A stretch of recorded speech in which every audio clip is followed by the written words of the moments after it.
আমার পিছনে দেখুন, ওই যে যে বট গাছটা দেখা যাচ্ছে ওইটাই মূলত আজকে আমি আপনাদের দেখানোর চেষ্টা করব। তো আমার সাথে চলুন দেখতে থাকুন কিভাবে এই বট গাছটা হলো এবং এই বট গাছের কাহিনী আমি আপনাদেরকে দেখাবো।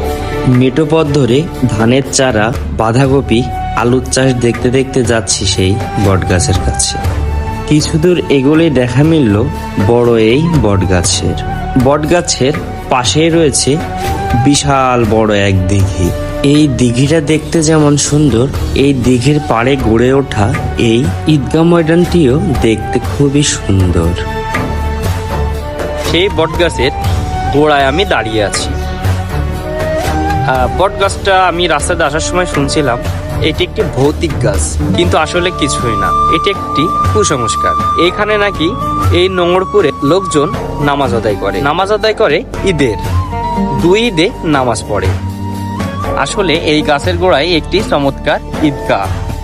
এই দেখুন কি সুন্দর ঈদগাহটি। এই ছোট্ট একটি গ্রামে এত সুন্দর একটি ঈদগাহ দেখতে পেয়ে আমার মনটা খুবই ভালো হয়ে গেল। যদি একবার এই ঈদগায় ঈদের জামাত আদায় করতে পারতাম কতই না ভালো হতো। আচ্ছা, আমি যে গাছটা আপনাদের দেখালাম এটার লোকেশন হচ্ছে যশোর সদরের ইসালি ইউনিয়নের নোংরপুর গ্রাম। আপনারা যদি আসতে চান তাহলে অবশ্যই এসে এই বট গাছটি দেখে যাবেন এবং ভিডিওটি কেমন লেগেছে অবশ্যই জানাবেন। এবং নোংরপুরের কেউ যদি থাকেন আমার এই ভিডিওতে অবশ্যই কমেন্ট করবেন।